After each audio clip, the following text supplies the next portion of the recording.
আজকের ভিডিওতে আমরা PixArt অ্যাপের সাহায্যে এরকম একটি প্রোফাইল ডিজাইন করার চেষ্টা করব। যদি PixArt অ্যাপ্লিকেশনটি ফোনে ইনস্টল করা না থাকে তাহলে প্লে স্টোর থেকে ডাউনলোড করে নিতে পারেন। তাছাড়া আমি কমেন্ট বক্সে PixArt অ্যাপ্লিকেশনটির লিংক দিয়ে দেব। তো ফার্স্ট অফ অল আমাদের PixArt অ্যাপ্লিকেশনটি ওপেন করতে হবে। ওপেন করার পর প্লাস আইকনে ক্লিক করে নেবেন। পরে সি অল এ ক্লিক করে যে ফটোটি এডিট করতে যাচ্ছেন সেটি এড করে নেবেন।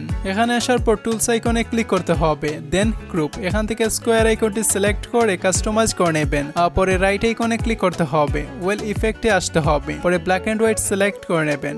তারপর ব্ল্যাক এন্ড হোয়াইট ইফেক্টটি দিয়ে এডে ক্লিক করতে হবে। ওকে, এখন আমাদের আরেকটি ফিল্টার এড দিতে হবে। তার জন্য কালার সিলেক্ট করে এখান থেকে লেফটের দিকে একটু স্লাইড করে নেবেন। পরে DTN4 ইফেক্টটি দিয়ে ইরেজার আইকনে ক্লিক করতে হবে, দেন ইনভার্টে ক্লিক করে শেপ আইকনে ক্লিক করে নেবেন। তারপর স্কোয়ার সিলেক্ট করে আপনাদের পছন্দ মতো এটিকে কাস্টমাইজ করে নেবেন। পরে লেফট অথবা রাইটের দিকে এটিকে বসিয়ে দেবেন। বসিয়ে দেওয়ার পর রাইট আইকনে ক্লিক করতে হবে, দেন আবার ওকে। এখানে আমাদের আরেকটি PNG এড দিতে হবে। তার জন্য এড ফটোতে ক্লিক করে নেবেন। ওয়েল এই PNG লিংক কমেন্ট বক্সে থাকবে, সেখান থেকে ডাউনলোড করে নেবেন। ডাউনলোড করার পর PNGটি এড দিয়ে ফুল সাইজ করতে হবে।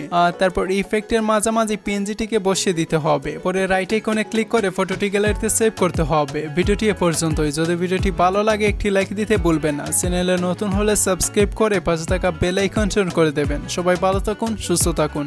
আসসালামু আলাইকুম।